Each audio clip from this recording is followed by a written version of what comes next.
9 కుటుంబాలు అసలు ఫెయిల్యూర్ అండి. వీళ్ళు చేసేది ఏంటంటే ప్రతిదీ కూడా ఐఎస్ఎల్ ప్రోగ్రామ్ కూడా ఏదైతే చెప్పేశారు, మరుగుదొడ్డు లేని ఇళ్లే లేదు రాష్ట్రంలో ప్రకటించినటువంటి 2014-19లో చంద్రబాబు నాయుడు ఆయన ఒక నిర్వాహకం చూసాం.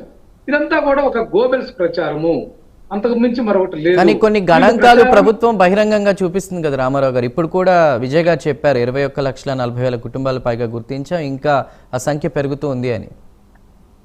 సార్ నేను ఒక విజయ్ గారికి ఒక ప్రశ్న వేస్తున్నా. పల్స్ సర్వే, పీపుల్స్ కి సంబంధించినటువంటి ప్రజా సాధికారత సర్వే అని చెప్పేసి అట్టహాసంగా చంద్రబాబు చేసినటువంటి సర్వే ఉంది, ఏదైతే 2016వ సంవత్సరంలో. ఆ ప్రజా సాధికారిక ఏదైతే పల్స్ సర్వే ఇటుపోయిందని నేను అడుగుతా ఉన్నా. ఎక్కడన్నా దాని ఉందండి? అదే మాదిరిగా వీళ్ళు 21 లక్షల కుటుంబాలను గుర్తించినటువంటి ప్రక్రియ కూడా అదే విధంగా ఇదంతా కూడా పార్సు, అబద్ధం, మోసం, ప్రజలను మభ్యపెట్టడం తప్పితే మరొకటి ఉందండి?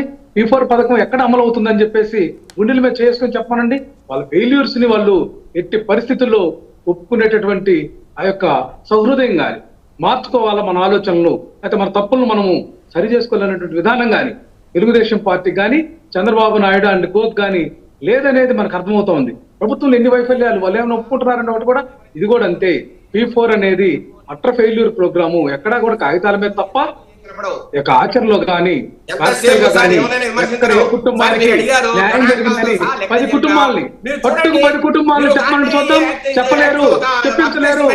అదే సూపర్ సిక్స్ అందరూ చెప్పేసి ఈరోజు 95% చెప్పించేటటువంటి విధానం ఉంది సొసైటీలో మార్పుగా చేస్తుంది.